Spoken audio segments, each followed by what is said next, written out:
Right. మనకి business గురించి మనం మాట్లాడుకున్నాం. బిజినెస్ లో speculative business, non speculative business అని చెప్పేసి 2 రకాలు ఉంటాయి. So speculative business, non speculative business. మనం బిజినెస్ లో స్పెక్యులేటివ్ బిజినెస్ ని, నాన్ స్పెక్యులేటివ్ బిజినెస్ ని ఎందుకు బైఫర్కేట్ చేయాలి సార్? అమ్మా 2 బిజినెస్లేనమ్మా. అయినా సరే ఇక్కడ స్పెక్యులేటివ్ బిజినెస్ నుంచి వచ్చిన ఇన్కమ్ వేరుగా, నాన్ స్పెక్యులేటివ్ నుంచి వచ్చిన ఇన్కమ్ ని వేరుగా మనం క్యాలిక్యులేట్ చేయాల్సిన అవసరం ఉంది అని చెప్పేసి చెప్తున్నాడమ్మా. ఎందుకు అని చెప్పేసానంటే ఇక్కడ స్పెక్యులేటివ్ బిజినెస్ నుంచి వచ్చిన లాస్ ని దేని నుంచి అడ్జస్ట్ చేసుకున్నవాడంటమ్మా, నాన్ స్పెక్యులేటివ్ నుంచి వచ్చిన ఇన్కమ్ తో అడ్జస్ట్ చేసుకోవడానికి అవకాశం లేదంట. మా బిజినెస్ అన్నకు లాస్ రావచ్చా? ఆ లాస్ వస్తే ఈ స్పెక్యులేటివ్ లాస్ ని ఏ ఇన్కమ్ తో అడ్జస్ట్ చేసుకోవడానికి ఉండదంట. నార్మల్ గా ఒక హౌస్ ప్రాపర్టీలోంచి లాస్ వచ్చిందమ్మా, ఇంకో హౌస్ ప్రాపర్టీ నుంచి ఇన్కమ్ వస్తే రెండింటిని ఏం చేసుకుంటాం, అడ్జస్ట్ చేసుకుంటాం అని చెప్పేసి మనం అనుకుంటాం. అలాగే ఇక్కడ ఒక బిజినెస్ లో లాస్ వచ్చింది, ఇప్పుడు ఒక పర్సన్ అన్నాక ఒక బిజినెస్ చేయాలని ఎక్కడైనా రెస్ట్రిక్షన్ ఉందమ్మా? లేదు కదమ్మా. సో ఒక పర్సన్ 2-3 బిజినెస్లు చేస్తుంటే మొత్తం అన్ని కలిపి ఏ హెడ్ లోకి వస్తాయి? పీజీబీపీ లోకే కదమ్మా వస్తాయి. సో 2 బిజినెస్లు చేసినా పీజీబీపీ లోకే కదా వస్తాయి. Yes or no? So 2 properties ఉన్నప్పుడు ఆ 2 ప్రాపర్టీస్ యొక్క ఇన్కమ్ అనేది హౌస్ ప్రాపర్టీలోకి ఎలాగ వస్తుందో 2-3 బిజినెస్లు ఉన్నా సరే అన్ని కూడా ఎందులోకి వస్తాయమ్మా? పీజీబీపీలోకి వస్తాయంట. ఓకే. సో కావాలంటే మనకి బైఫర్కేషన్ కోసం 3 P&Ls సెపరేట్ గా ప్రిపేర్ చేసుకోవచ్చు. ఈ బిజినెస్ P&L వేరు, ఆ బిజినెస్ P&L వేరు, ఆ బిజినెస్ P&L వేరు. కానీ 3 కలిపి income from profits and gains of business operation లోకి మనకి టోటల్ వస్తుంది అన్నమాట. అర్థమైందా? ఎన్ని బిజినెస్లు ఉన్నా సరే. Is it clear or not? Yes or no? Right. So ఇప్పుడు మనకి ఏంటంటేనమ్మా, ఒక బిజినెస్ లో లాస్ వస్తే ఇంకో బిజినెస్ లో ఇన్కమ్ వస్తే నెట్ 2 కలిపి ఈ మైనస్ లోంచి ప్లస్ ని అడ్జస్ట్ చేసిన తర్వాత వాల్యూని మనం ఏం చేస్తాం? Income from profits and gains of business operation కింద మనం చూపించుకుంటాం. అంతేనా? Yes or no? సో అయితే ఇక్కడ ఏమంటున్నాడంటేనమ్మా, ఒక బిజినెస్ ని 2 రకాలుగా డివైడ్ చేస్తాము. ఎలాగంట? Speculative business, non speculative business ని. ఎందుకు బైఫర్కేట్ చేయాల్సి వస్తుందంటమ్మా? ఇక్కడ set of and carry forward of losses కి వెళ్ళినప్పుడు మళ్ళీ డీటెయిల్ గా మాట్లాడుకుంటామమ్మా దీని గురించి. సెట్ of and carry forward of లాసెస్ గురించి మాట్లాడుకున్నప్పుడు అక్కడికి వెళ్ళినప్పుడు మాట్లాడుకునేటప్పుడు చెప్తారంట, ఏమని చెప్తారంట?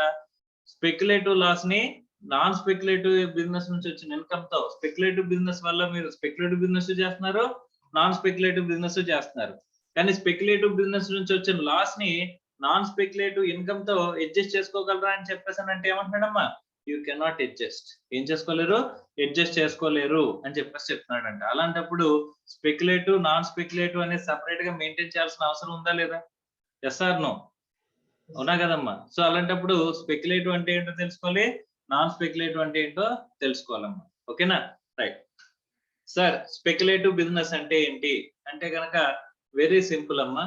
Other than by way of actual delivery. ఏమని గుర్తుపెట్టుకోవాలి? స్పెక్యులేటివ్ అంటే అదర్ దాన్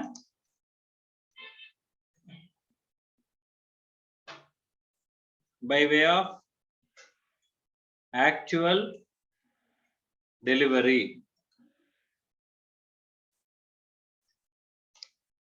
అంటే ఏంటి సార్? అంటే సపోజ్ ఈ దగ్గర నుంచి నేను ఏం చెప్పానంటేనమ్మా, నీ దగ్గర నుంచి నేను 10,000 రైస్ బ్యాగ్స్ కొంటాను అని చెప్పానంట. 10,000 రైస్ బ్యాగ్స్ కొంటాను అని చెప్పానంట. ఎంతకి? at the rate of 100 rupees కి. at the rate of 100 rupees కి నేనేమన్నానమ్మా, 10,000 బ్యాగ్స్ ఆఫ్ రైస్ కొంటాను అని చెప్పాను. Okay sir, 10,000 bags of rice మీరేం చేసుకుంటారు సార్? ఏం చేసుకుంటాను అది పక్కన పెడితే, first of all 10,000 kgs of rice కొంటాను అని చెప్పేసి ఆయనతో అగ్రిమెంట్ లోకి ఎంటర్ అయ్యాను. ఆయన నాకు 10,000 kgs of 10,000 bags of rice per bag suppose 100 rupees ఇప్పుడు అమ్ముతానని చెప్పేసి అగ్రిమెంట్ లోకి ఎంటర్ అయ్యాడు అని చెప్పేసి మనం అనుకుందాం. ఓకే. అయితే మనం మీ ఇద్దరం కాంట్రాక్ట్ ఎప్పుడంటే ఫ్యూచర్ కాంట్రాక్ట్ మాట్లాడుకున్నాం. ఏంటది? ఫ్యూచర్ కాంట్రాక్ట్ మాట్లాడుకున్నాం. డెలివరీ ఎప్పుడు అంటే, డెలివరీ కాదు, సెటిల్ ఎప్పుడు చేసుకోవాలి అని చెప్పేసి అంటే కనుక 1 month తర్వాత అంట. ఇప్పుడు 1 month తర్వాత. సార్ 1 month తర్వాత బయట మార్కెట్ లో ఒక్కొక్క రైస్ బ్యాగ్ వచ్చేసరికి 125 రూపీస్ ఉందంట. ఏమైందమ్మా? 125 రూపీస్ ఉందంట. ఇప్పుడు నేను ఎంత కొంటానని అగ్రిమెంట్ లోకి వచ్చానమ్మా? 100 రూపీస్ కి కొంటానని చెప్పేసి అగ్రిమెంట్ లోకి వచ్చాను. అయినా సరే ఆయన నాకు ఏం చేయాలి, బయట 120 రూపీస్ కి ప్రొక్యూర్ చేసి నాకు 100 రూపీస్ కి సప్లై చేయాలి, యాజ్ పర్ ద కాంట్రాక్ట్, అంతేగా కదా? Yes or no? కానీ ఆయన ఏం చేశాడంట, net difference 25 rupees per bag కి 10,000 బ్యాగ్స్ ఇంటూ 25 రూపీస్ అని చెప్పేసి 2,50,000 రూపీస్ నా చేతికి ఇచ్చాడంట. మీకు అర్థమైందా? సో ఇక్కడ నిజంగా ట్రాన్సాక్షన్ జరిగిందా? Transaction has been settled without any delivery of the goods. మా డెలివరీ జరిగింది అక్కడ గూడ్స్. ఏమైంది? నెట్ డిఫరెన్స్ ని మనం సేల్ చేస్తాం, నెట్ డిఫరెన్స్ తో మనం ట్రేడ్ చేస్తాం. అర్థమైందా? సో అల్టిమేట్ గా ఆయన 115 రూపాయలు కొని నాకు 100 రూపాయలకి ఇస్తే నేను మళ్ళీ 115 రూపాయలకి బయట అమ్ముకోవడమే కదా. నెట్ నాకు ఎంత మిగులుతుంది? 25 రూపీసే కదా. ఆ 25 రూపీస్ ఇచ్చేసాడంట, సెటిల్ చేస్తాడంట. Other than by way of actual delivery అంటారమ్మా. అర్థమైందా? అలా ట్రాన్సాక్షన్ జరిగితే దాన్ని ఏమంటారంట? Other than by way of actual delivery జరిగితే ట్రాన్సాక్షన్ ఏమంటారమ్మా? స్పెక్యులేటివ్. ఏ బిజినెస్ ఇది?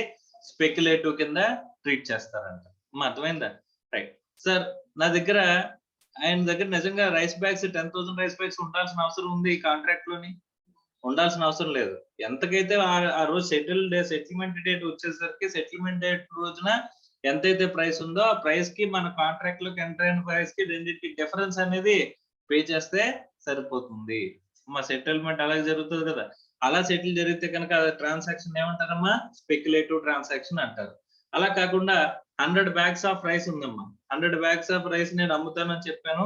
సో 100 బ్యాగ్స్ అయితే అంటే కాంట్రాక్ట్ సెటిల్మెంట్ టైం కి నేను 100 బ్యాగ్స్ ఆఫ్ రైస్ తీసుకెళ్ళి ఆయనకి ఇచ్చానంట. ఇచ్చినప్పుడు ఆ ట్రాన్సాక్షన్ ఏమంటారమ్మా? Actual delivery. ఏం జరిగింది? యాక్చువల్ డెలివరీ జరిగితే అది ఏ బిజినెస్? Non speculative. ఏంటది? Non speculative. ఎందుకు బైఫర్కేట్ చేయాలమ్మా? స్పెక్యులేటివ్ ని నాన్ స్పెక్యులేటివ్ ని ఎందుకు బైఫర్కేట్ చేయాలి? Why? Because speculative losses cannot be adjusted with the non-speculative incomes. Non-speculative incomes తో మనం అడ్జస్ట్ చేసుకోగలమా? లేదు. ఓకే సార్, ఒకవేళ మనం నాన్ స్పెక్యులేటివ్ లాసెస్ ని స్పెక్యులేటివ్ ఇన్కమ్ తో అడ్జస్ట్ చేసుకోవచ్చా? నాన్ స్పెక్యులేటివ్ లాసెస్ ని మనం స్పెక్యులేటివ్ ఇన్కమ్స్ తో అడ్జస్ట్ చేసుకోవచ్చా అనేది పాయింట్ మనం ఎక్కడ నేర్చుకుంటామా? Set of and carry forward of losses లో నేర్చుకుంటాం. జనరల్ గా అయితే కనుక అడ్జస్ట్ చేసుకోవచ్చు. Only the thing ఏమంటున్నాడమ్మా?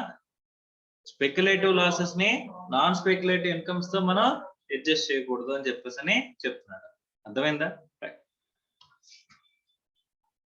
What is speculative? Other than by way of actual delivery. అంతే, అది గుర్తుపెట్టుకుంటే మిగతాదంతా మనకి గుర్తు వస్తుంది. అర్థమైందా? సో ఒకసారి స్పెక్యులేటివ్ బిజినెస్ అంటే ఏంటో చెప్తున్నాడు చూడమ్మా. What is speculative business? Where an SSE carries on a speculative transaction which constitutes a business, such a business shall be considered as a separate and distinct business. Separate business kinda చూపించాలి అని చెప్పేసి అంటున్నారు. A speculative transaction is defined under 43(5) to mean a transaction in which a contract for purchase or sale of any commodity including stocks and shares is periodically or ultimately settled other than by actual delivery or transfer of the commodity or scripts. Other than by of actual delivery జరిగితే కనుక దాన్ని ఏమన్నాం? Speculative అని గుర్తు పెట్టుకుందాం అని చెప్పేసి అనుకున్నాం. అంతేనా? ఇక్కడ కూడా చెప్పింది అదే కదమ్మా. Where the SSE carries on both speculative and non-speculative transactions on a composite basis, అంటే రెండు కలిపి చేస్తుంటే the means and maintains a common accounts, it is necessary to determine the income or loss separately and distinctly from speculative business and non-speculative business. For this purpose, business expenditure incurred shall be allocated between speculative business activities and non-speculative business activities on a reasonable basis అని చెప్పేసి చెప్తున్నాడమ్మా. అర్థమైందా? అంటే separate గా books maintain చేయాలి అని చెప్పేసి మనకి మాట్లాడుతున్నాడు. Is it clear or not?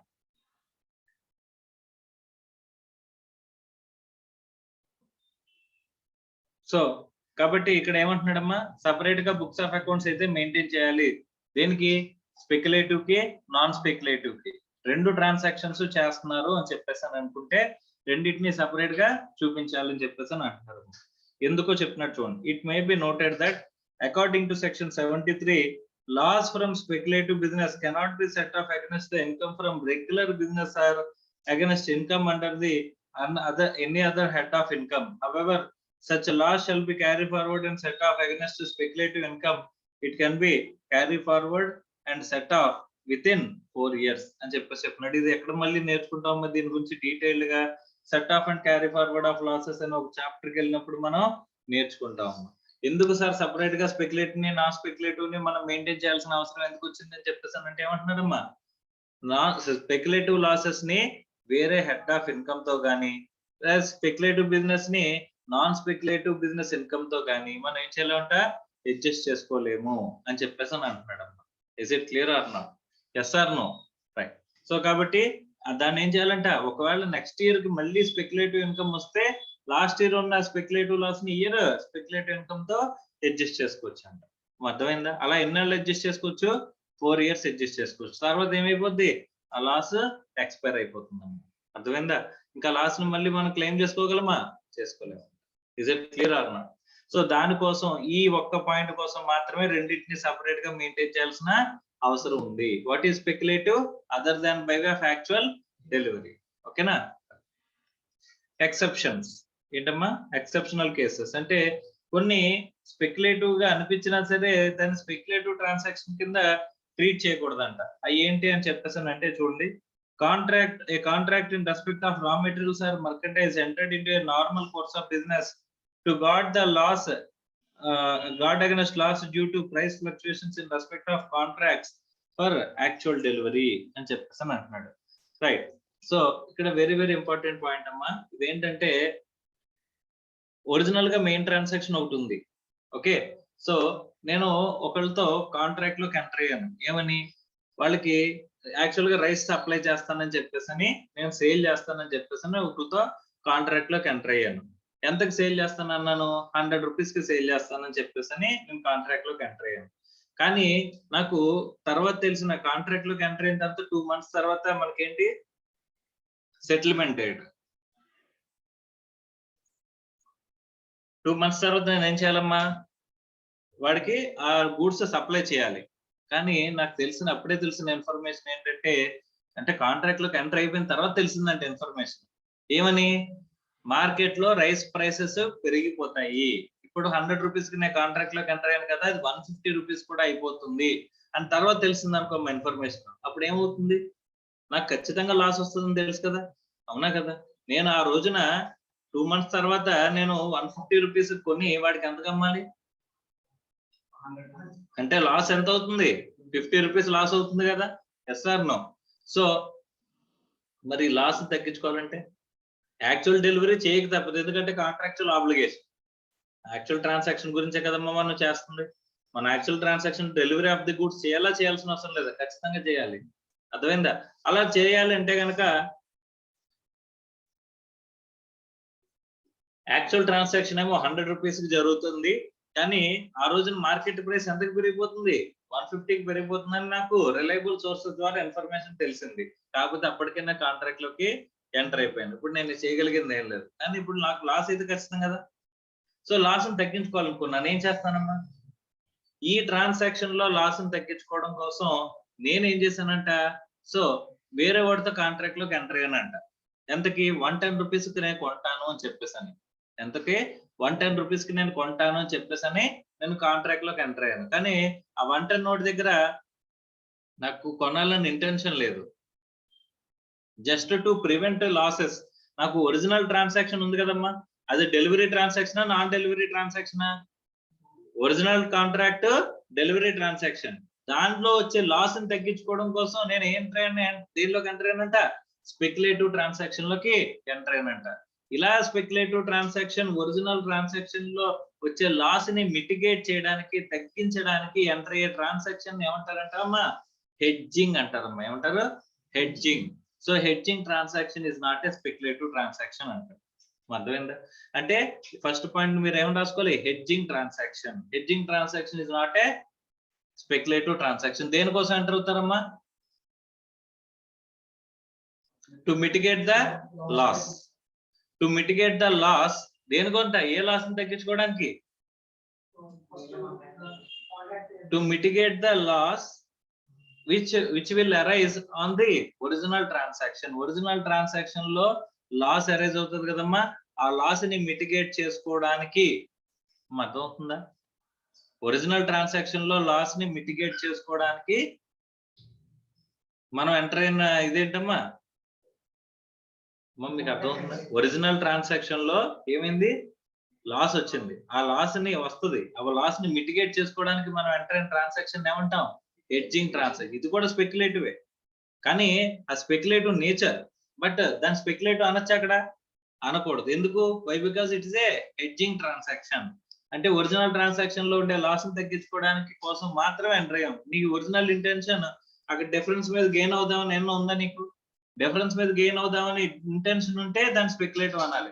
లేదు sir, to protect my losses, actual losses arise అవ్వకుండా నేను ప్రొటెక్ట్ చేసుకోవడానికి అని చెప్పేసి ఎంటర్ అయితే కనుక దాన్ని ఏమంటారమ్మా, హెడ్జింగ్ ట్రాన్సాక్షన్ అని చెప్పేసి అంటారు. Hedging is in the nature of speculative, but it is supported by original transaction which will not be considered as speculative. అర్థమైందా? Is it clear or not? ఇదేదో బాగుంది కదా అని చెప్పేసి నెక్స్ట్ ఇంకొకటితో కాంట్రాక్ట్ లోకి ఎంటర్ అయ్యానంట. So without basis of the original transaction లేదు ఈసారి, ఒరిజినల్ ట్రాన్సాక్షన్ లేకుండా నేను కాంట్రాక్ట్ లోకి ఎంటర్ అయ్యానంట. అలాంటప్పుడు దాన్ని ఏమంటారమ్మా, స్పెక్యులేటివ్. దాన్ని ఏమంటారు, speculative. Next, a contract in respect of stocks and shares entered by a dealer or investor to guard against losses through price fluctuations. To guard against losses అని అన్నాడు అంటే కనుక దాన్ని ఏమంటాము, స్పెక్యులేటివ్ ట్రాన్సాక్షన్ లో to guard against the losses అంటే hedging transaction లోకి వస్తుంది అన్నమాట. అర్థమైందా? A contract entered into by a member of forward exchange or stock exchange in the course of jobbing or arbitrage guard against the losses in the ordinary course of business.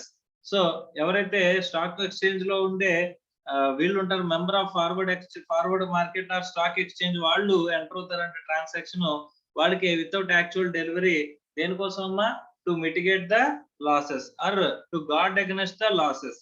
ఇది కూడా ఏ transaction అమ్మా, hedging transaction. An eligible transaction in respect of trading in derivatives in a recognized stock exchange. Recognized stock exchange లో derivative transactions ని ఏమంటాడంటమ్మా, it is not a derivative, అంటే futures and options అని ఉంటాయమ్మా. ఏంటి, స్టాక్ ఎక్స్చేంజెస్ లోనే futures and options. ఈ futures and options లో ఏంటంటే కనుక మనం ఫ్యూచర్ లో ఉండే ప్రైస్ కి, ఒక ప్రైస్ కి మనం కోట్ చేసిన ప్రైస్ కి మనం ట్రాన్సాక్షన్ చేస్తాం, కానీ ఆ ట్రాన్సాక్షన్ అనేది యాక్చువల్ డెలివరీ జరగదమ్మా, నెట్ ట్రాన్సాక్షన్ సెటిల్మెంట్ జరుగుతుంది. నార్మల్ గా మీరు షేర్ మార్కెట్ లో ఒక షేర్ కొన్నారనుకోమ్మా, ఏమవుతుంది, T+2 days ఏమవుతుంది, T+2 days లో సెటిల్మెంట్ అవుతుందమ్మా. ట్రాన్సాక్షన్ చేసిన రోజు తర్వాత 2 రోజుల తర్వాత మీ డిమెట్ అకౌంట్ లోకి వచ్చి పడుతుంది. అదే ఫ్యూచర్స్ ట్రేడింగ్ అంటారమ్మా. ఏమంటారు, ఫ్యూచర్స్ ట్రేడింగ్ అంటే ఫ్యూచర్స్ అండ్ ఆప్షన్స్ అని చెప్పేసి అని అంటారు. ఆ ఫ్యూచర్ డెరివేటివ్ మార్కెట్, ఆ డెరివేటివ్ మార్కెట్ అంటే ఫ్యూచర్స్ అండ్ ఆప్షన్స్ అని ఉంటాయి. ఆ ఫ్యూచర్స్ అండ్ ఆప్షన్స్ లో మీరు ఏదైనా సరే ట్రాన్సాక్షన్ చేశారంటే అది యాక్చువల్ గా ట్రాన్సాక్షన్ కింద రిఫ్లెక్ట్ అవ్వదు, డిమాట్ లో అసలే పడదు. మరి ఏమవుతుంది సార్, నెట్ డిఫరెన్స్ వెళ్ళి డైరెక్ట్ గా ఏమవుతుందమ్మా, గెయిన్ ఆర్ లాస్ కింద రికార్డ్ అయిపోతుంది అని చెప్పేసి అని చెప్తాను. అర్థమైందా? రైట్. నెక్స్ట్, సపోజ్ డైరెక్ట్ గా ఈ నిఫ్టీ లేకపోతే బిఎస్సి మీద, బిఎస్సి ఇండెక్స్ మీద మనం ఏం చేయొచ్చు, ఫ్యూచర్స్ అండ్ ఆప్షన్స్ లోకి ఎంటర్ అవ్వచ్చు అన్నమాట. అంటే సార్ ఇప్పుడు ఉన్న షేర్ మార్కెట్ బాగా పడిపోయింది కదమ్మా, 1 month తర్వాత ఇంకా పడిపోద్దా, పెరుగుతుందా? పడిపోవచ్చు, పెరగచ్చు. చాలా మంది పడిపోతుంది అనుకున్నారు అనుకోమ్మా, దానికి బిట్ వేస్తారు అనమాట. ఓకే, సో అంటే అక్కడ 100 పాయింట్లు పడుతుంది, 50 పాయింట్లు పడుతుంది, మీరు ఎంత పడుతుంది అనుకుంటున్నారో అక్కడ ఒక రేట్ ఫిక్స్ చేస్తారు. ఆ రేట్ కి మనం ఆ ఆప్షన్ ని కొంటాం అన్నమాట. ఓకే, సో ఆ తర్వాత ఆ రేట్ అనేది అంటే నిజంగా పడిపోతుంది అనుకోమ్మా, దాని వాల్యూ ఏమవుద్ది, ఎక్కువ డిమాండ్ పెరుగుతుంది, అంతే కదా. సో నిజంగా మనం అనుకున్నది జరుగుతుంది అనుకుంటే కనుక అందరూ కూడా ఏం చేస్తారు, ఆ బిట్ కొనడానికి వెళ్తారు కదా, దానివల్ల ఏమవుద్ది, దాని ప్రైస్ పెరిగిపోతుంది. Okay, right. సో మనం అనుకున్న దానికి ఆపోజిట్ గా కూడా ఉంటారు కదమ్మా. స్టాక్ ఎక్స్చేంజ్ అనేది ఉండేదే, ఆధారపడేదే. So 2 different mind sets of people. ఒకడు పెరుగుతుంది అనుకుని ఏం చేస్తాడు, కొంటాడు, ఒకడు తగ్గిపోద్ది అని చెప్పేసి అమ్ముతాడు. అంటే 2 different పీపుల్ యొక్క పర్సెప్షనల్ డిఫరెన్స్ లేకపోతే స్టాక్ ఎక్స్చేంజ్ రన్ అవ్వదు, అంతేనా? అందరూ కొందామని చెప్పేసి అందరూ కొంటాను అన్నప్పుడు మా అమ్మేవాడు ఎవడో ఉండడు. అమ్మేవాడు ఎవడైనా ఉంటే ట్రాన్సాక్షన్ జరుగుతుందా? సో గాల్లో ఒక చేత్తో అనుకుంటే చప్పట్లు వస్తాయా? సో ఏముండాలి? సో ఒకడు రెండో చేత్తో ఏం చేయాలి? He has to slap the another hand. అప్పుడే కదా మా సౌండ్ వచ్చేది. అలాగే ట్రాన్సాక్షన్ జరగాలంటే ఒకడు కొనేవాడు ఉంటే ఇంకొకడు అమ్మేవాడు ఉండాలి. సో ఇదే హైయెస్ట్ రేట్, ఇంతకు మించి రాదనుకుని నేను అనుకున్నాను అనుకో, మన అదే షేర్స్ ఉన్నాయనుకో, నేనేం చేస్తాను? అమ్మేస్తాను. ఇక్కడ కాదు ఇంకెక్కడికో వెళ్ళిపోద్దనే అనుకున్నాడు అనుకో, వాడేం చేస్తాడు? పర్చేజ్ చేస్తాడు. ఈ రేటుకి పర్చేజ్ చేస్తాడు. అర్థమైందా? సో ఎవరి లెక్క ఎలా ఉంటుందో మనం చెప్పలేం. అంతేనా? షేర్ మార్కెట్ లో ఖచ్చితంగా ప్రాఫిట్స్ గెయిన్ చేశారు సార్ అని చెప్పేసి అన్నవాడు ఎవడైనా ఉన్నాడా? నేను లాసే చూడలేదు సార్ ఇప్పుడు వరకు అని చెప్పేసి అన్నవాడు ఎవడైనా ఉన్నాడా? అన్నవాడే లేడమ్మా. అర్థమైందా? రైట్. సో మీరు వారన్ బఫెట్ అని పేరు చెప్తారేమో. సో వారన్ బఫెట్ కూడా చాలా జల్లలు తిన్నాడమ్మా. ఓకే. సో చాలా దెబ్బలు తిని పైకి వచ్చాడు. ఓకే.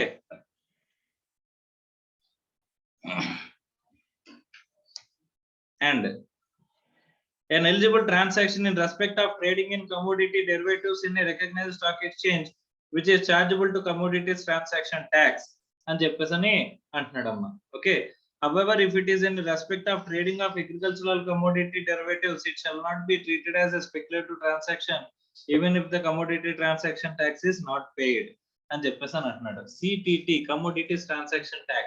ఏంటి సార్ ఇది? మనకి స్టాక్ ఎక్స్చేంజ్ లో షేర్స్ అమ్ముతారు కదమ్మా. స్టాక్ ఎక్స్చేంజ్ లో షేర్స్ అమ్ముతారా?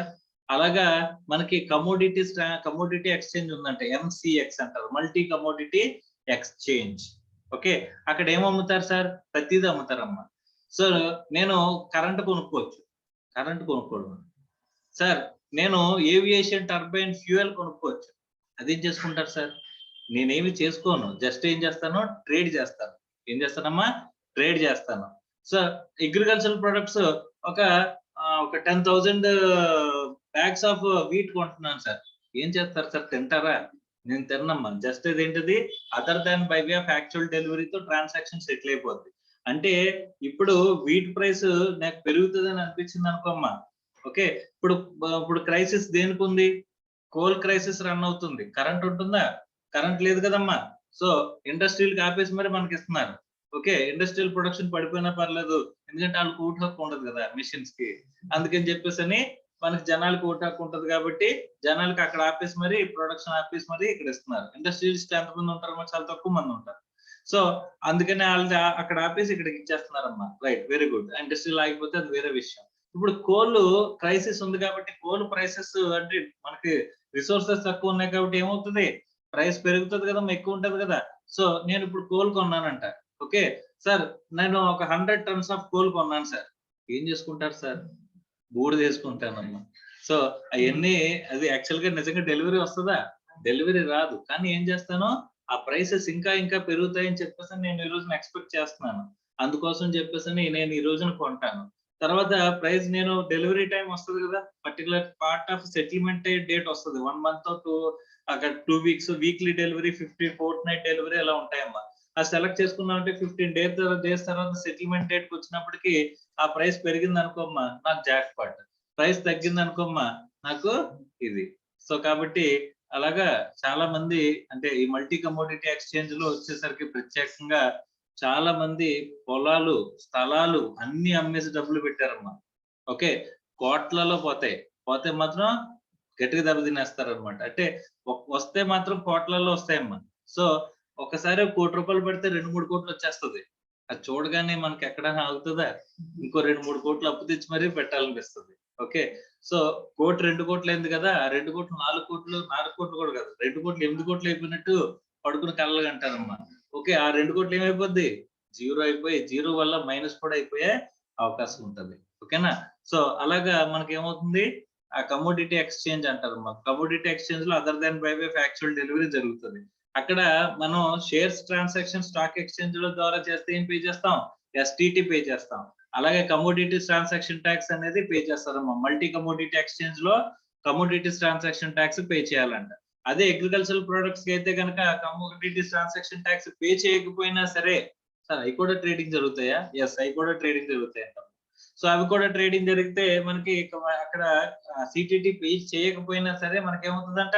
దాన్ని స్పెక్యులేటివ్ ట్రాన్సాక్షన్ కింద ట్రీట్ చేయొద్దు అని చెప్పేసి అని అంటున్నాడు. ఇప్పుడు మనం చదువుకునేవన్నీ ఏంటమ్మా ఎక్సెప్షనల్ కేసెస్, ఇవన్నీ కూడా ఎందులోకి వస్తాయి, నాన్ స్పెక్యులేటివ్ లోకి వస్తాయంట. అర్థమైందా? Is it clear or not? Right sir, commodity exchange లో చేయకుండా బయట ట్రాన్సాక్షన్ చేసుకున్నాను సార్ నేను. సపోజ్ ఈ పర్సన్ తోటి నేను కాంట్రాక్ట్ లోకి ఎంటర్ అయ్యాను. Okay, other than by of actual delivery మనం ట్రాన్సాక్షన్ సెటిల్ చేసుకుందాం.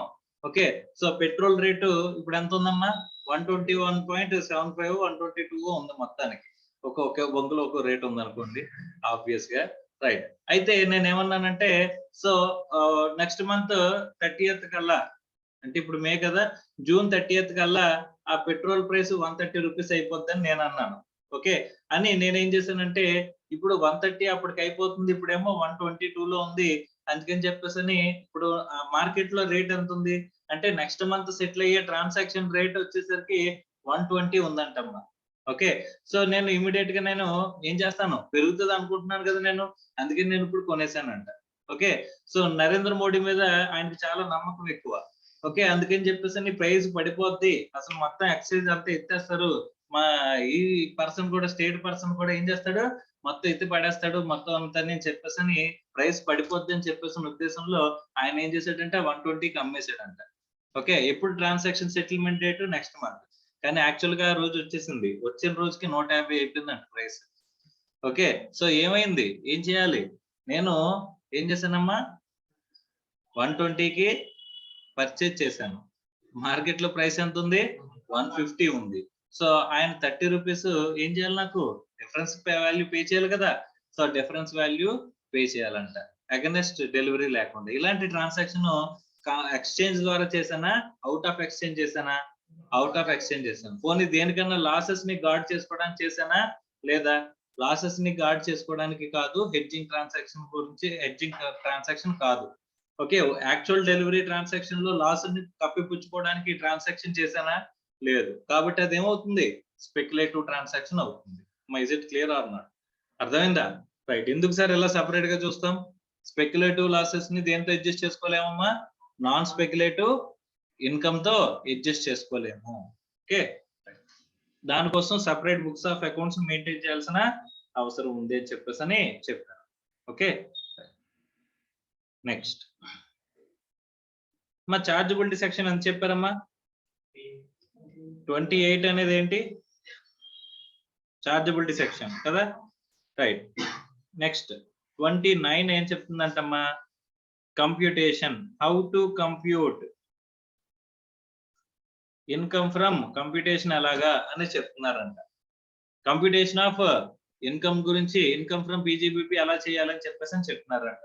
ఎలా చెప్తున్నారంటమ్మా, సెక్షన్ 28 లో మీరు ఏం తీసుకోవాలి, ఇన్కమ్ తీసుకోండి. సెక్షన్ 28 లో ఇన్కమ్ తీసుకుని, సో దానికి ఏం అడ్జస్ట్ చేయాలంట, 30 నుంచి 43D వరకు ఉండే సెక్షన్లు అన్నిటినీ కూడా, ఇవన్నీ కూడా ఏంటంటమ్మా అడ్జస్ట్మెంట్స్. ఏం చేయాలి, అడ్జస్ట్మెంట్స్. ఈ అడ్జస్ట్మెంట్స్ చేయాలంట. చేసి మీరేం అరైవ్ అవ్వాలి, income from profits and gains of business or profession అనేది మీరు కంప్యూట్ చేయాలి అని ఏ సెక్షన్ చెప్తుంది, సెక్షన్ 29 చెప్తుంది. ఓకే, అంటే సెక్షన్ 30 నుంచి 43D వరకు ఉండేవన్నీ కూడా ఏంటి, అడ్జస్ట్మెంట్స్ అన్నమాట. ఓకే, ఈ అడ్జస్ట్మెంట్స్ ని మనం డిఫరెంట్ ఆస్పెక్ట్స్ కింద మనం మాట్లాడుకుంటాం. ఓకే, అలౌవబుల్ ఎక్స్పెండిచర్ ఏమంటారమ్మా, ఈ 30 నుంచి 43D వరకు ఉన్న సెక్షన్స్ అన్నిటిని ఏమంటాం, అడ్జస్ట్మెంట్స్ అంటాం. అందులో అలౌవబుల్ ఎక్స్పెండిచర్స్ ఉంటాయి, ఇన్అడ్మిసిబుల్ ఎక్స్పెన్సెస్ ఉంటాయి. ఏముంటాయమ్మా, inadmissible expenses. Okay, so first మనం దేంతో స్టార్ట్ చేసుకుందాం, అలౌవబుల్ ఎక్స్పెన్సెస్ తో స్టార్ట్ చేసుకుందాం. 30 to 37 వరకు ఉండే సెక్షన్స్ ని దేని కింద మాట్లాడతారమ్మా, అలౌవబుల్ ఎక్స్పెన్సెస్ గురించి మాట్లాడతారంట. ఇందులో ఫర్దర్ గా మళ్ళీ డివైడ్ చేస్తారంటమ్మా 30 to 36 ఏంటమ్మా, 30 to 36 specific expenditure, specific expenditure, allowable expenditure. Okay, 37 ఏంటంటేనమ్మా జనరల్. ఏంటది, జనరల్ అంటే జనరల్ ఎక్స్పెండిచర్. అమ్మా ఒక విషయం చెప్పండి, P&L లో ఉండే ఎక్స్పెండిచర్స్ ని ఏ ఎక్స్పెండిచర్ ని అలౌ చేయాలి, ఎక్స్పెండిచర్ అలౌ చేయకూడదని మనం చెప్పడం సాధ్యమేనా, ఎన్ని బిజినెస్లు ఉన్నాయి, ఎన్ని రకాల బిజినెస్లు ఉన్నాయి, ఎన్ని రకాల బిజినెస్ల్లో ఎన్ని టైప్స్ ఆఫ్ ఎక్స్పెండిచర్స్ ఉన్నాయి, అన్ని ప్రతి ఎక్స్పెండిచర్ ని పట్టుకొని మాట్లాడడం అనేది సాధ్యమేనా? Is it possible or impossible? It is impossible to do so. ఎందుకంటే ఎన్నో రకాలమైన ఎక్స్పెండిచర్స్ ఉంటాయి అంతేనా? Yes or no? అన్ని ఎక్స్పెండిచర్స్ గురించి ఎలా చేయాలా, ఎలా చేయకూడదా, ప్రతి ఎక్స్పెండిచర్ గురించి మాట్లాడి దాన్ని ఎలా చేయాలా, ఎలా చేయకూడదా అని చెప్పడం కష్టమా కదమ్మా? ఎస్ కష్టం. అందుకోసమనే కొన్ని స్పెసిఫిక్ ఎక్స్పెండిచర్స్ గురించి మాత్రమే డిస్కస్ చేస్తున్నారంటే ఆ స్పెసిఫిక్ ఎక్స్పెండిచర్స్ ఏమంటాం? సెక్షన్ 13 నుంచి 36 వరకు ఉన్న సెక్షన్స్ ని స్పెసిఫిక్ ఎక్స్పెండిచర్ అంటారంట. సెక్షన్ 37 లో ఉన్నదాన్ని ఏమంటారంటమ్మా? జనరల్ ఎక్స్పెండిచర్స్ అని అంటారంట. మా స్పెసిఫిక్ ఎక్స్పెండిచర్ లో ఏం చెప్తారంటే ఎక్స్పెండిచర్ ని ఎలా చేయాలా వద్దా అనేది చెప్తారంట. 37 లో ఎక్స్పెండిచర్ ని ఎలా చేయాలా వద్దా కాదు, ఏం చెప్తారంటే కొన్ని కండిషన్స్ చెప్తారంట. ఆ కండిషన్ సాటిస్ఫై చేస్తే ఎక్స్పెండిచర్ ని జనరల్ ఎక్స్పెండిచర్ ఏమంటారమ్మా? ఎలవబుల్ ఎక్స్పెండిచర్ అంటారంట. ఆ కండిషన్ సాటిస్ఫై చేయకపోతే జనరల్ ఎక్స్పెండిచర్ ని disallowed and not allowed expenditure కింద మనం మాట్లాడుకుంటా ఉంటాం. Is it clear or not? ఓకేనా? రైట్. నెక్స్ట్ ఇన్అడ్మిసిబుల్ ఎక్స్పెన్సెస్ లో సెక్షన్ 37 2B అని, తర్వాత సెక్షన్ 40A అని, తర్వాత సెక్షన్ 40B అని, సెక్షన్ 40 క్యాపిటల్ ఏ అని చెప్పేసి అలా కొన్ని సెక్షన్స్ ఉన్నాయంటమ్మా. ఇవన్నీ కూడా ఏంటంటే ఇన్అడ్మిసిబుల్ ఎక్స్పెండిచర్. వీటన్నిటి గురించి మనం తర్వాత మాట్లాడుకుందాం. ఓకేనా? సో ఇవన్నీ కూడా మనకేంటి? ఇన్అడ్మిసిబుల్ ఎక్స్పెండిచర్ అంటే there are restrictions placed for the expenditure. వాటికి కొంతవరకు ఎక్స్పెండిచర్ మాత్రం ఎలా చేస్తాం, ఆ తర్వాత ఎక్స్పెండిచర్ ఎలా చేయము అని చెప్పే సెక్షన్స్ ఏంటి? Inadmissible expenditure. అర్థం అవుతుందా? సో ఫస్ట్ ఆఫ్ ఆల్ ఎక్కడి నుంచి ఎక్కడి వరకు అడ్జస్ట్మెంట్స్ ఉన్నాయమ్మా? 28 లో చెప్పిన ఇన్కమ్ కి ఎక్కడి నుంచి ఎక్కడి వరకు అడ్జస్ట్మెంట్స్ ఉన్నాయి? సెక్షన్ 30 నుంచి 43D వరకు ఉన్న ఎక్స్పెండిచర్స్ ఉన్నాయి. సెక్షన్ 30 అందులో మనకి అలౌబుల్ ఎక్స్పెండిచర్స్, ఇన్అడ్మిసిబుల్ ఎక్స్పెండిచర్స్ అని రెండు కేటగిరీస్ ఉన్నాయి. అలౌబుల్ ఎక్స్పెండిచర్స్ అంటే ఎక్కడి నుంచి ఎక్కడి వరకు? 30 నుంచి 37 వరకు. సో సార్ స్పెసిఫిక్ గా ఈ ఎక్స్పెండిచర్ అలౌ చేయాలి, ఎక్స్పెండిచర్ అలౌ చేయకూడదు అనేది చెప్పగలమా? ఎన్ని రకాల బిజినెస్లు ఉన్నాయి, ఎన్ని రకాల ఎక్స్పెండిచర్స్ ఉన్నాయి, మనం చెప్పగలమా చెప్పలేమా? చెప్పలేమంటామా. అలాంటప్పుడు స్పెసిఫిక్ ఎక్స్పెండిచర్స్ కొన్ని అలౌ చేయాలి లేదా అలౌ చేయరు అని చెప్పింది ఏ సెక్షన్స్ అంట? సెక్షన్ 30 నుంచి 36 వరకు స్పెసిఫిక్ ఎక్స్పెండిచర్ గురించి మాట్లాడతారంట. సెక్షన్ 37 దేని గురించి మాట్లాడుతుందమ్మా? General expenditure. జనరల్ ఎక్స్పెండిచర్ లో మనకి ఏ ఎక్స్పెండిచర్ అలౌ చేయాలి, ఏ ఎక్స్పెండిచర్ అలౌ చేయకూడదు అని చెప్పరు. ఆ 37 లో ఎక్స్పెండిచర్ లో ఏం మాట్లాడతారంటమ్మా? కండిషన్స్ ఇస్తారంట. ఈ కండిషన్ సాటిస్ఫై చేస్తే ఎక్స్పెండిచర్ అలౌడ్, ఈ కండిషన్ సాటిస్ఫై చేయకపోతే ఎక్స్పెండిచర్ డిసలౌడ్ అని చెప్పేసి చెప్తారంట. అర్థమైందా? సో ఆ కండిషన్ సాటిస్ఫై చేయకపోతే ఎక్స్పెండిచర్ అలౌ చేయరు అని చెప్పే సెక్షన్ ఏంటి?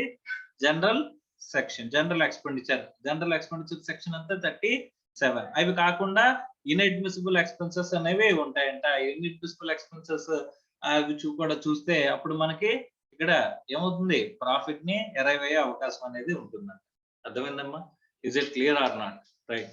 సో మనం నిన్న మాట్లాడుకున్నాం P&L వేసినప్పుడు మనం how to calculate profit taxable under PGBP అని చెప్పేసి అంటే ఏమని మాట్లాడుకున్నామమ్మా? నెట్ ప్రాఫిట్ తో స్టార్ట్ చేయండి. నెట్ ప్రాఫిట్ కి ఏమి యాడ్ చేయమన్నానమ్మా? Expenditure disallowed which is debited to P&L. P&L కి డెబిట్ చేసాం బట్ నాట్ అలౌడ్ అనుకుంటే కనుక దాన్ని ఏం చేస్తాం? యాడ్ చేస్తాం.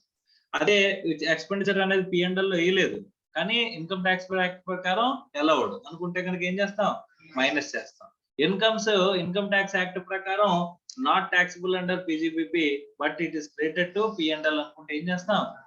మైనస్ చేస్తాం. ఒకవేళ కొన్ని ఇన్కమ్స్ టాక్సిబుల్ అండర్ ఎక్కడమ్మా? PGBP but it is not covered under PGBP అనుకుంటే కనుక ఏం చేస్తాం? యాడ్. సో అప్పుడు అవుట్కమ్ అనేది మనకి ఏమొస్తుంది?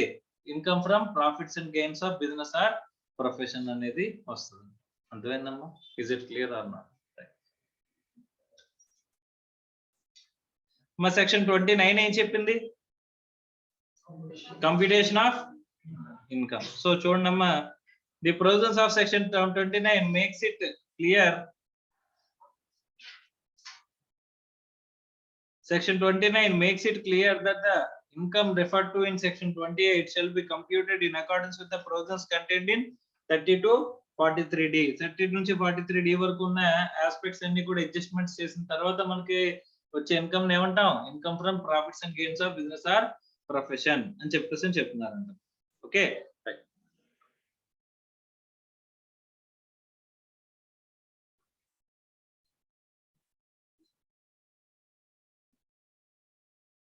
నెక్స్ట్ మనం ఎక్స్పెండిచర్స్ గురించి మాట్లాడుకున్నప్పుడు ఏ ఎక్స్పెండిచర్స్ గురించి మాట్లాడుకున్నామా? సెక్షన్ 30 నుంచి 37 వరకు ఉన్న ఎక్స్పెండిచర్ ఏమన్నా బైఫర్కేట్ చేసినప్పుడు అనుకున్నాం కదమ్మా. 30 నుంచి 37 వరకు ఉన్న ఎక్స్పెండిచర్ ఏమనుకున్నాం? అలౌబుల్ ఎక్స్పెన్సెస్, మిగతాన్ని ఇన్అడ్మిసిబుల్ ఎక్స్పెన్సెస్. అది కూడా 30 to 37 లో మనం ఏం మాట్లాడుకున్నాం? ఏమా? Specific expenditure and general expenditure. Specific expenditure ఎక్కడి నుంచి ఎక్కడి వరకు? 30 నుంచి 36 అనే సెక్షన్ వరకు ఉన్నవన్నీ కూడా స్పెసిఫిక్ ఎక్స్పెండిచర్. 37 లో ఉన్నదంతా కూడా జనరల్ ఎక్స్పెండిచర్. అర్థమైందమ్మా? Is it clear or not? Right. So first దేంతో స్టార్ట్ చేస్తున్నాడు చూడండమ్మా. ఇక్కడ section 30 to 37 provides for various business expenditure as deduction while computing the taxable income under the head profits and gains of business or profession అన్నాడు. అందులో first expenditure దేని గురించి మాట్లాడు? ఎక్కడితో start అవుతున్నాం? సెక్షన్ 30 తో స్టార్ట్ అవుతున్నాం. మనం ఎప్పుడు కూడా ఒకటి గుర్తుంచుకోవాలి, మనం ఎక్కడున్నాం అనేది తెలుసుకోవాలమ్మా. ఎక్కడున్నాం? 28 ఇన్కమ్ గురించి మాట్లాడుకున్నాం, అంటే చార్జబుల్ సెక్షన్ గురించి మాట్లాడుకున్నాం. 29 కంప్యూటేషన్ గురించి మాట్లాడుకున్నాం. 29 లో ఏమని చెప్పారు? 28 లో చెప్పిన ఇన్కమ్ కి 30 నుంచి 43D వరకు అడ్జస్ట్మెంట్స్ చేయండి అన్నారు. అందులో అలౌబుల్ ఎక్స్పెండిచర్, ఇన్అడ్మిసిబుల్ ఎక్స్పెండిచర్ అని రెండు ఉంటాయి అని చెప్పేసి అనుకుని అలౌబుల్ ఎక్స్పెండిచర్లు ఏముంటాయి? 30 నుంచి 37 వరకు ఉంటాయి. అందులో 30 to 37 లో మనం ఏమనుకున్నామా? 30 to 36 ఏమో స్పెసిఫిక్ అనుకున్నాం, 37 ఏమో జనరల్ అని చెప్పేసి మనం మాట్లాడుకున్నాం. అంతేనా? Is it clear or not? So అందులో మనం స్టార్ట్ చేసింది ఏంటోనమ్మా? సెక్షన్ 30 తో స్టార్ట్ చేసాం. సెక్షన్ 30 ఏమని చెప్తున్నారు చూడండి అమ్మా. Expenses relating to building used for business or profession. అమ్మా before going in to the provision, building కి సంబంధించిన ఏ ఎక్స్పెండిచర్ ఉంటే చెప్పండి అసలు.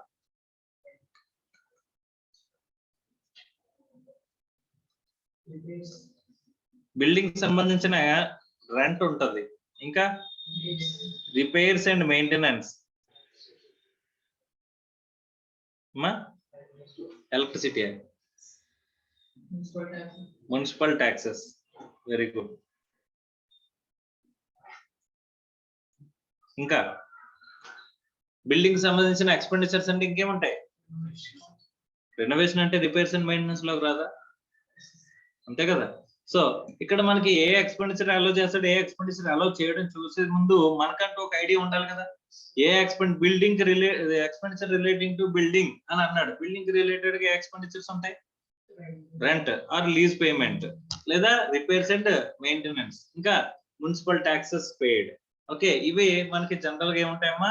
ఎక్స్పెండిచర్ కింద ఉంటాయి బిల్డింగ్ రిలేటెడ్ గా. ఇవి కాకుండా ఇంకేమైనా ఎక్స్పెండిచర్స్ ఏమైనా చెప్తాడేమో చూద్దాం. ఓకేనా? Right. So if the assessee is occupying the premises as a tenant, rent paid is deductible. ఏం డిడక్ట్ చేసుకొని ఇస్తా ఉంటామా? నువ్వు రెంట్ పే చేస్తే రెంట్ డిడక్ట్ చేసుకొని ఇస్తా ఉంటా. ఓకే, ఒకవేళ నువ్వు టెనెంట్ గా బిల్డింగ్ లో ఉన్నట్లయితే. Further if he undertakes to do the repairs, the cost of such repairs also deductible. అంటే మనం చూసాం, రెంట్ ని అలౌ చేస్తాడు చేయడా? మరి రెంట్ ని అలౌ చేస్తాడు చేయడా? మనం ఉంచిన దాని ప్రకారం ఎక్స్పెండిచర్ రెంట్ ఉందా లేదా? ఉంది. సో కాబట్టి అది అలౌ చేస్తాడా చేయడా? చేస్తాడు. పే చేస్తే అలౌ చేస్తాడా? పే చేయకుండా అలౌ చేస్తాడా? మరి పే చేస్తే అలౌ చేస్తాడా? పే చేయకపోతే అలౌ చేస్తాడా? ఇక్కడ రెంట్ పెయిడ్ ఇస్ డిడక్టబుల్ అన్నాడు. Further he undertakes to do the repairs, the cost of such repairs is also deductible. Okay, cost of repairs, repairs లో కూడా మనకి కాస్ట్ ఆఫ్ రిపేర్స్ అనేది అలౌబుల్ అని చెప్పేసి చెప్పాడు. ఇంకేమంటున్నాడమ్మా? If the assessee is the owner of the premises, the expenditure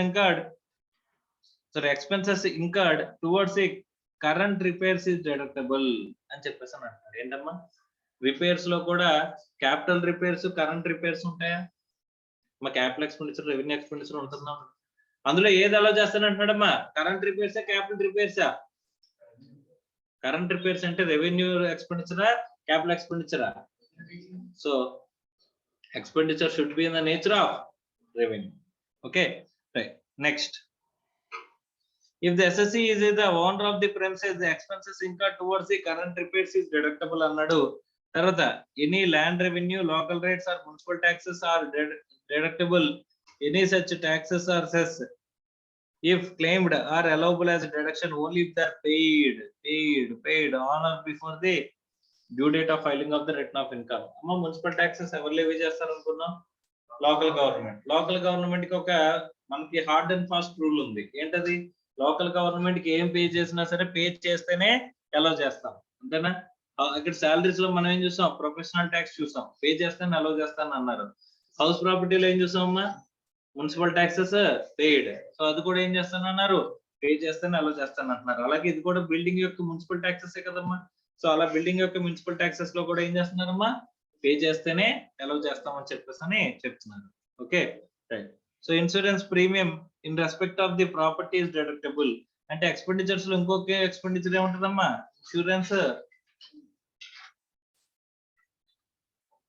insurance premium ఏమైనా ఉంటే కనుక అది పే చేస్తేనే, ఇక్కడ పే చేస్తున్నాడా? Insurance premium in respect of the property is deductible అన్నాడు. పే చేయాలని చెప్పేసి చెప్పాడమ్మా? చెప్పలేదు. అర్థమైందా? Yes or no? Next, any repair expenditure which is of the capital nature shall not be allowed as deduction under this section. However, depreciation under section 32 is allowed on such capital expenditure. అమ్మా ఇక్కడ expenditure లో section 30 ప్రకారం capital expenditure అయినా సరే మనం ఇంక్రా అవ్వచ్చా? Capital expenditure అన్న allow చేస్తారా? Expenditure ఇంక్రా అవ్వండి, కాకపోతే ఏమైనా చేయరమ్మా? అలౌ చేస్తారు. అర్థమైందా అమ్మా? క్యాపిటల్ ఎక్స్పెండిచర్ అలౌ చేయరని చెప్తున్నాను, కాకపోతే దాని మీద డిప్రిసియేషన్ అలౌ చేస్తారు. In case of building used for partly business and partly personal, then only the portion of the rent attributable to the business shall be allowed as a deduction అని చెప్పేసి అని చెప్తున్నారు. Is it clear or not? Yes or no? అంటే కొంత personal కి కొంత business కి వాడితే, ఒక అసెట్ ని కొంత పర్సనల్ కి కొంత బిజినెస్ కి వాడితే ఎంతవరకు అలౌ చేస్తారమ్మా? ఎంతవరకు అయితే బిజినెస్ పర్పస్ కోసం వాడామో అంతవరకు మనం ఏం చేయొచ్చు అంటే ఎక్స్పెండిచర్ క్లెయిమ్ చేసుకోవచ్చు అని చెప్పేసి అని చెప్తున్నారు. ఓకే సార్, నాకు ఇల్లు ఆఫీసు ఇదే సార్. ఓకే, అలాంటప్పుడు ఏమవుతుందమ్మా? 50% ఆఫీస్ వర్క్ సంబంధించింది మాత్రమే నేను క్లెయిమ్ చేసుకోగలుగుతాను. అర్థమైందా? మా సెక్షన్ 30 దేని గురించి మాట్లాడింది? బిల్డింగ్ గురించే కదమ్మా మాట్లాడింది.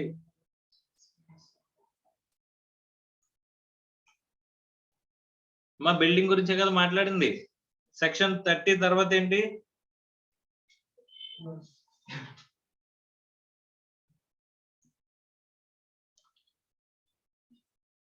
సెక్షన్ 31 ఎవరి గురించి మాట్లాడుతున్నారంటమ్మా?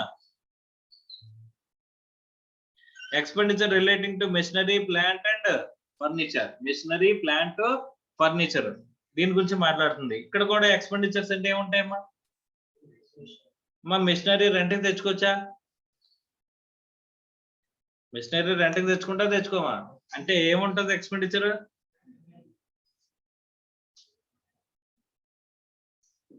నెక్స్ట్ ఇంకేముంటాయి? రిపేర్స్. నెక్స్ట్ మా spare parts, tools, spare parts ఉన్నా రైట్. ఇంకా ఇదమ్మా ఇన్సూరెన్స్ ప్రీమియం,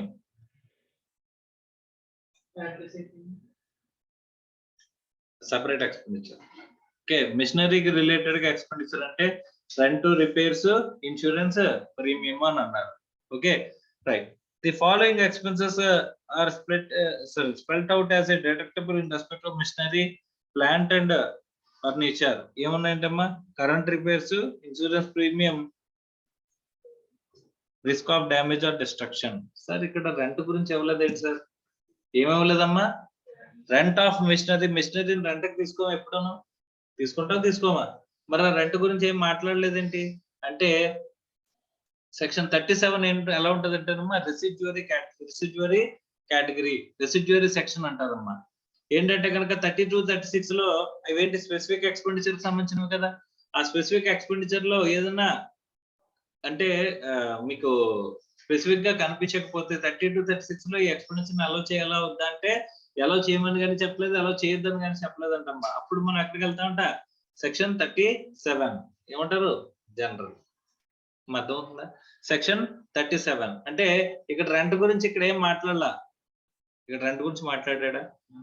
మెషినరీ యొక్క రెంట్ గురించి మాట్లాడాడమ్మా? మాట్లాడలేదు. మెషినరీ రెంట్ గురించి మాట్లాడినప్పుడు మనం ఏం చేయాలి? అర్థమవుతుందా? మెషినరీ రెంట్ గురించి ఇక్కడ 31 లో మాట్లాడలేదంటే ఇక పూర్తిగా ఎక్స్పెండిచర్ డిజలౌడ్ అనా? అంటే 31 లో స్పెసిఫిక్ గా చెప్పకపోతే ఏముంది, మనకి జనరల్ సెక్షన్ ఉంది కదా, జనరల్ కి వెళ్ళి కండిషన్ సాటిస్ఫై చేసామా లేదా అని చెప్పేసి చూసుకోవాలి. ఒకవేళ కండిషన్ సాటిస్ఫై చేస్తే అలౌడ్, లేకపోతే నాట్ అలౌడ్. సరే, ఇక్కడ స్పెసిఫిక్ సెక్షన్ లో కవర్ అయితే మళ్ళీ జనరల్ కి వెళ్ళొచ్చా? స్పెసిఫిక్ లో కవర్ అయితే జనరల్ కి వెళ్ళకూడదు, స్పెసిఫిక్ లో కవర్ అవ్వకపోతే ఎక్కడికి వెళ్ళొచ్చు? జనరల్ కి. ఇంటర్ప్రిటేషన్ ఆఫ్ స్టాట్యూట్స్ కదా మీది. Yes or no?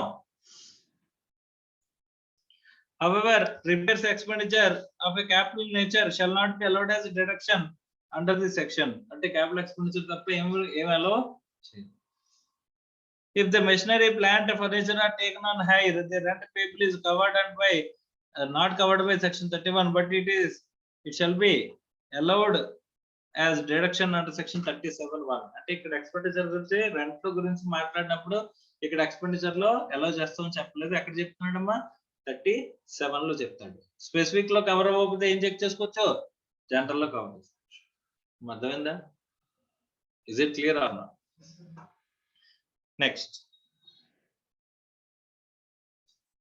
ఇక్కడ ఒక చిన్న ఇల్లస్ట్రేషన్ ఉందమ్మా, ఇల్లస్ట్రేషన్ చేయండి, చూడండి జస్ట్.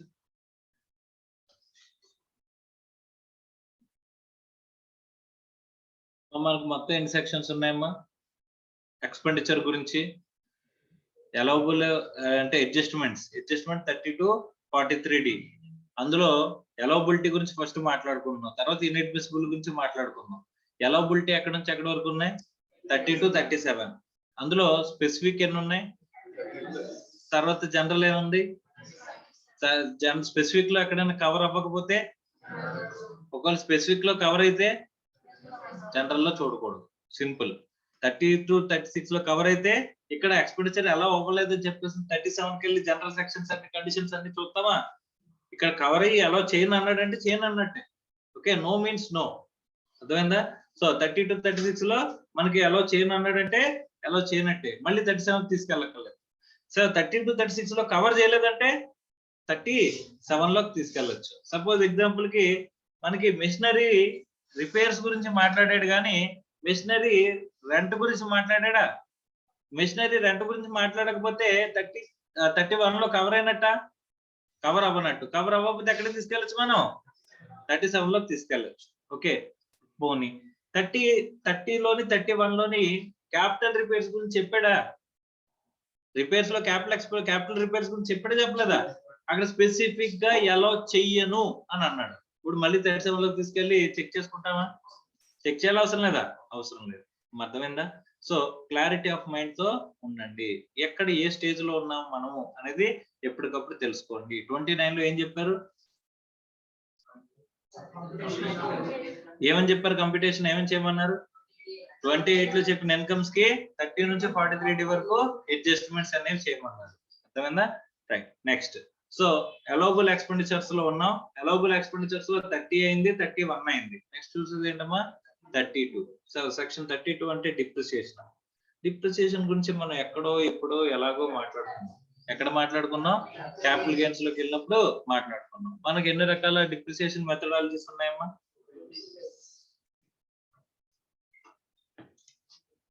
అంటే జస్ట్ తెలుసున్నాయి, మనం రాసుకుందాము.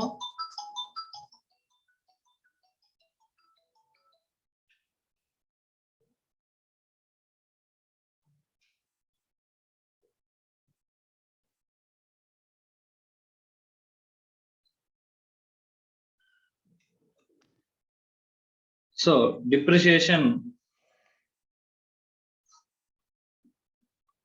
సెక్షన్ 32 అనుకున్నాం. అమ్మాయి జస్ట్ ఏం తెలుసో ఆల్రెడీ మనకి ఏం తెలుసు? జస్ట్ మనం జస్ట్ రివైజ్ చేసుకుందాం. తర్వాత అక్కడ ఏం చెప్పాడు సెక్షన్ గురించి మనం మాట్లాడుకుందాం. అసలు డిప్రిసియేషన్ పర్పస్ అంటే మనం దేనికి అనుకున్నామమ్మా? For the replacement of asset, అంతేనా? Replacement of asset is the main purpose of the depreciation అనుకున్నాం.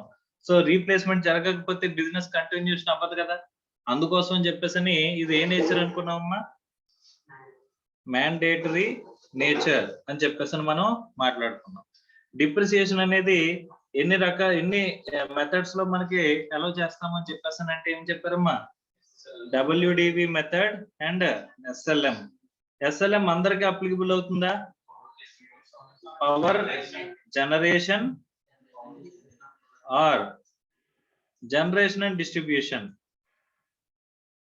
Generation and distribution of power. Okay right, వాళ్ళకి మాత్రమే ఇది కూడా కంపల్సరీనా? ఆప్షన్.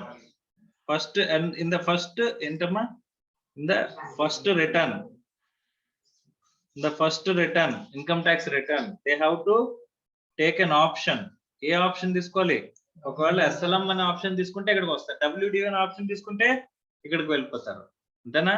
సో ఇక్కడ WDV కి SLM కి మెయిన్ ఆస్పెక్ట్ ఏంటంటే కనుక ఇక్కడ బ్లాక్ ఆఫ్ అసెట్స్ కాన్సెప్ట్. ఇక్కడ individual asset is the basis, అని చెప్పేసి మనం మాట్లాడుకున్నాం.